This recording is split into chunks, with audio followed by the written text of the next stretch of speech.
All right, Dolphin fans. So I took about a week off from the channel once football ended.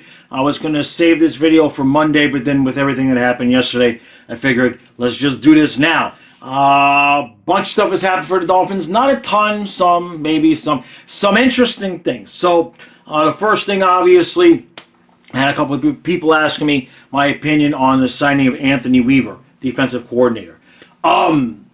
I don't want to be the... I'm going to try to be positive in this video, but I'm going to be honest with you. I'm 52 years old. I'm jaded, all right? I'm a jaded Dolphin fan, okay? Some of you kids, I say kids, but some of you who are in your 30s, I was already jaded by the time you were born. That's how long this team has been starting fast and letting us down in the end of the season. Let's think about, okay? You're 30 years old. I was already jaded when you were born, so forgive me for some of my opinions that might seem to be a little bit negative. Now, in terms of Anthony Weaver, I like the idea. We kind of had an idea with Fangio that there wasn't something right, you know, and this comes down to just the constant turnover at coordinator positions. I'm not a fan of it. You get Fangio in, and you kind of hear, well, he's got a different system, and maybe we don't have the personnel for a system. And it took about 6 weeks, 8 weeks, whatever it was, for the defense really to get rolling. And then, of course, everybody starts getting injured. So I have no ill will towards Fangio in terms of how the defense did last year. I think considering, especially, you know, when you look at the 2 Kansas City games, all right, and, you know, we allowed, I did a video on this, I think this might have been the last video I did. We allowed 10 combined points in the second half to the Chiefs. In the 2 games that we played them, we allowed 10 points in the second half, and we didn't win either one. So that doesn't scream defense is the problem. So Fangio goes to Philadelphia. We know all that story. Now, Weaver is from Baltimore. And now his coordinator experience was with the Texans, but most recently he was with Baltimore. I watched his press conference, and he says the right things. And it sounds like he wants to bring some of the Baltimore scheme to the Dolphins, which on one hand, it sounds good. But for those of you who lived through the Jimmy Johnson years, just because a guy brings his scheme, you have to have the right personnel, okay, and the right culture. Now, the Ravens for forever have been big, bad, bruising, you know, Ray Lewis, okay? That's the quintessential defensive player when you think of the Baltimore Ravens. Think of the Dolphins. I mean, you got JT, you got Zach Thomas, and while they were great and certainly worthy of the Hall of Fame, you weren't so worried about Zach Thomas taking your head off. What you were worried about with Zach Thomas was no matter how you schemed the play, the son of a bitch was always going to be there to make a tackle. But he wasn't about to knock your pants off. You know what I mean? So Weaver comes in. Do we have the personnel to bring in Baltimore's scheme or their culture? No, certainly not at linebacker. Okay, we're if you need 5 linebackers to run Baltimore's scheme, we're short 6. You see what I'm saying? We do not have the personnel to do anything remotely close to what Baltimore does, which kind of sucks in the sense that we just went through last year of going, well, Fangio doesn't really have the personnel he's going to want, and I suspect we're going to hear some of the same things. Not entirely Weaver's fault, but let's talk about the moves that happened yesterday to the defense and what that means when you combine it with the acquisition of Weaver. So the cut of Emmanuel Ogbah is not shocking. He seems to unfortunately be the quintessential guy who got paid and then took a dive off of a cliff. And so that was not a surprise. The Xavier Howard one was something that I know a lot of people had kind of hoped wasn't going to happen, but it kind of needed to happen, okay? You know, I'm not sure if he's 29, 30, not sure of his age. I meant to look it up before I came on here. But the bottom line is he's a veteran player, and he can't stay healthy. I mean, how many times was he a game-time decision? How many times did he start a game and not finish a game? And much like Terrar and Armstead, which we're going to talk about in a second, it don't matter how good you are if you can't stay on the field. And injury after injury after injury, let's not pretend like he was still the peak player that he had been. You got Ramsey eating up the guys if Fangio would let him. I had no problem with Xavier Howard and quotes being, quarterback 2, but at that price tag, that age, the fact that you just can't rely on him. You can't rely on him. On my foot, on my groin, on my knee, all this. And I get it, man. You know what I mean? This game takes a toll on you. There's nothing personal, but so he's going to be designated a post-June 1st cut, which means that cap space does not come off now. So we can't spend that money right now. We can have it in our back pocket and know we're going to have it, but we can't spend it. So there's still going to be more moves to come. There's going to be some restructures, which leads me to Terrar and Armstead, and then I'll jump back to the defense. Armstead has said he's coming back. Well, great. I've never been so disappointed to hear one of our better players is coming back because, again, what was it, 6 games or 8 games? I saw conflicting reports. The dude can't finish a season, let alone a game, or a game, let alone a season. Yeah, you know what I'm saying. We can't rely on him. You cannot rely on him. He's a game time decision. Oh, my foot. Oh, my toe. Oh, my knee, my hip, my back. I mean, I get it, man. Football's a brutal sport, but we ain't beating the Chiefs with guys that we can't rely on and high-paid guys that we can't rely on, so their backups are not that good. So Armstead can say he's coming back, but there's going to be some guys that need to restructure their contracts. So now, in terms of the defense, you got Weaver. I don't dislike the move. I'm kind of numb to it. As a Dolphin fan, it's just like, here's another guy in the long list of guys that's supposed to come here and fix the problem. And he talks a good game during the press conference, and it sounds good. And like this last season, defense was not our problem. So if we can remain status quo, technically that would be okay, except for the fact that now there's no Ogbah. And Ogbah was the backup mainly for Chubb, who's probably not going to start the season or not be right. Jalen Phillips, right? AVG. I mean, for frickin' hell. We've got a Pro Bowl team that won't be starting the season or may or may not be ready to start the season. I don't know if they're planning on rushing those guys back and having them try to be on the field week 1, or if they're just going to, when you guys are 100% ready, and even 100% ready when you're coming back from those Achilles and those injuries, it's going to take 4 weeks, 6 weeks, 8 weeks, sometimes longer for guys to start looking like themselves again. So we have a massive dysfunctional problem on defense. We've got a new defensive coordinator. We're going to be installing a new system. We have to have the veteran guys who are going to be hurt and not ready learn the system. We have to have viable replacements for those guys, learn the system, but you can't pay them too much because you have to be able to afford to have the high-paid guys, but that aren't going to play. Now, this is very, very similar to what my Florida Panthers went through this offseason when Ekblad and Montour, they knew the 2 of their best defensemen were going to be out to start the season, and General Manager Bill Zito had to go out and find guys that could fill the roles of our top defensemen while also being dirt cheap. It's not easy to do, but Zito has proven it can be done. Different sport, you should be able to do it. Unfortunately, the level of player that we're probably looking at getting is Ogbah, but we cut him because he makes too much money. So there's going to be a lot of changeover, a lot of newer names coming into that defense, first year in the system, which leads me to 2 points. The Tua thing. Obviously, well, and Christian Wilkins, that's 3 points. Christian Wilkins, we're hearing the Dolphins are not going to let him go. Whether or not that means he's going to get an extension, get franchise tag, we don't know that right now. The cap did go up a lot. I believe it's like $30.5 million or $30 million, something like that, where the cap went up. So, was it 25 or 30.5? Kyle told me last night, and I'm old. The point is, I think it's 30. Cap went up, so that helps us. That helps us. But you have to take care of Wilkins. You can't lose Christian Wilkins. You cannot. You cannot keep any hope of this, of the core of the makeover that this team went over, the rebuild that we started a few years ago.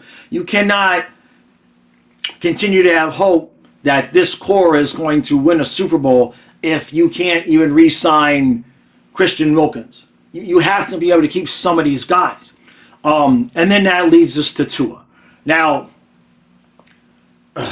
what a disaster. And I don't mean that in terms of his play. I just mean in terms of being able to look at his 4 seasons and look at it and be like, I don't know what to do. I can't imagine anybody that says they have a crystal clear vision of what Tua is going to be and what we should do is making it up. Because there's no way, because he finally completes the season last year where he completed the season. He stayed healthy, right? Right? And he breaks all these records, and we all know how the offense looked. And then we all know how the offense looked when it was under pressure against good teams. So, to be honest with you, you're not going to like what I think is the best thing that could happen to the Dolphins. Right? You're not going to like this. Not going to like this whatsoever. But like I said, I'm 52. I'm used to losing. The last time they won a Super Bowl was when I was 1. So, you're not going to set out to lose, right? But first of all, in terms of Tua, I would just let him play this season out. Number 1, okay? I'm going to tell you why.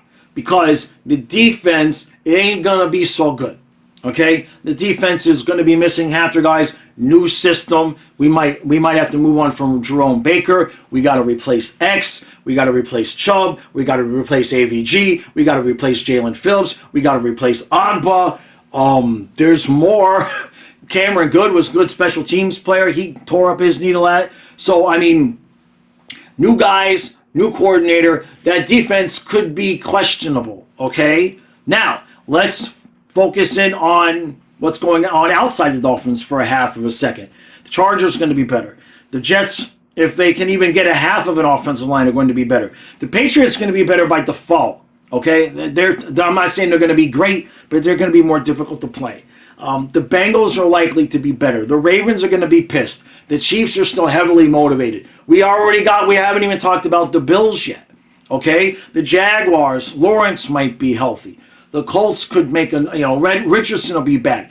I could keep going. The AFC is just busting full of good teams. And when you look at it, you have to realize that the only way this team is going to be successful next year is if we ride the coattails of the offense. Because I do not believe this defense is going to be anywhere near as good as it's been, because it can't be.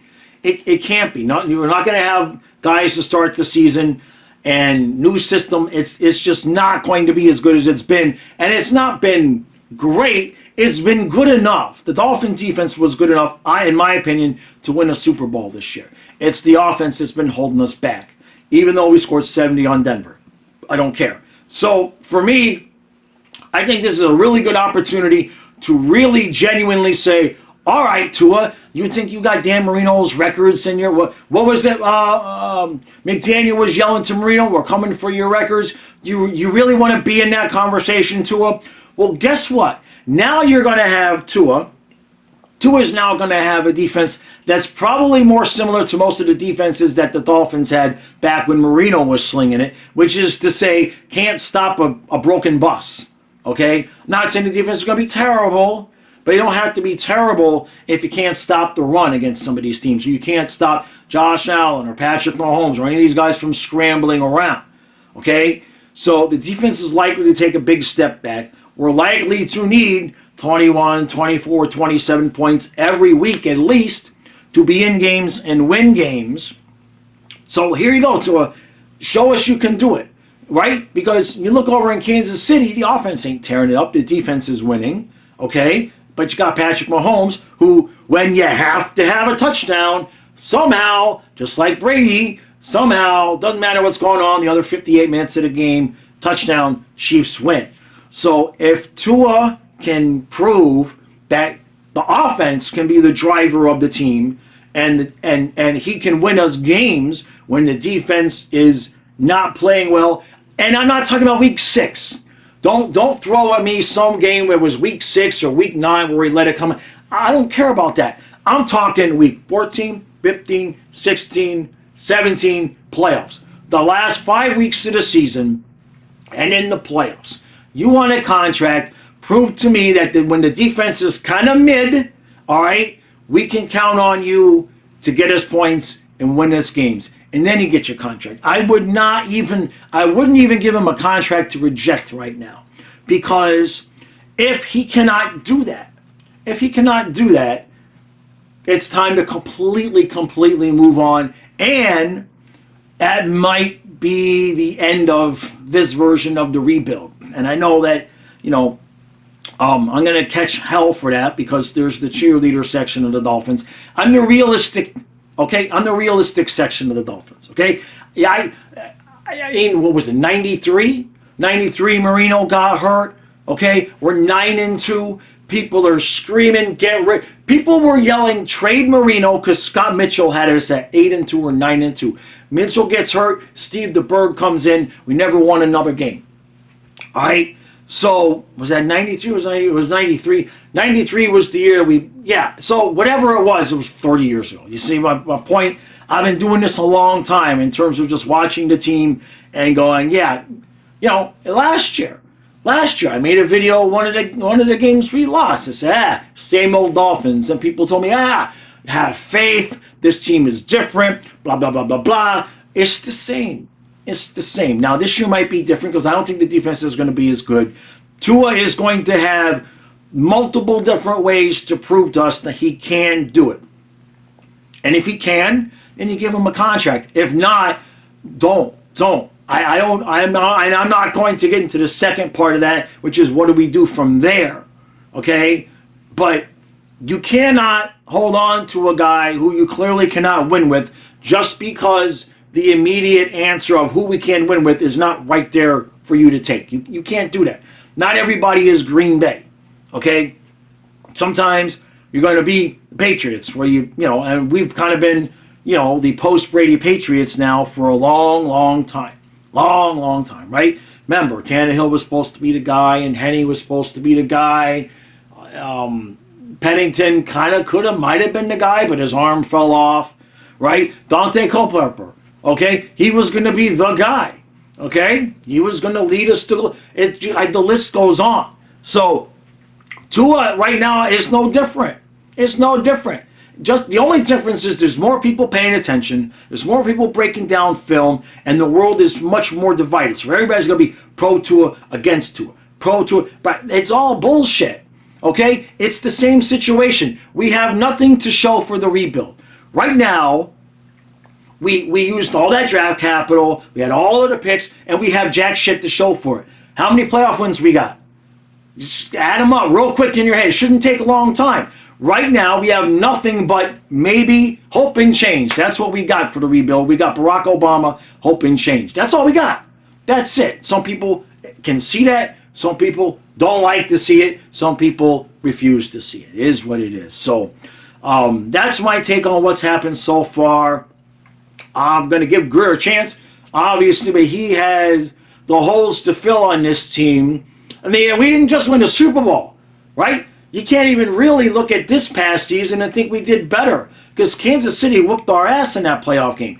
At least Skylar Thompson, if he hits Tyreek Hill, who's open, we kick a field goal and we beat Buffalo the year before in the playoffs. At least we competed in that game. So you can't even say we really made progress. We had a lot more stats. Because they force-fed Tyreek because he wanted 2,000 yards. We did find a running back. Okay, that's a whole other situation. We did find a running back. But in terms of what we did with just like throwing a couple seasons away and getting all of the picks and everything, this is as good as it's going to get in terms of the capital from that rebuild. We are fresh out of capital.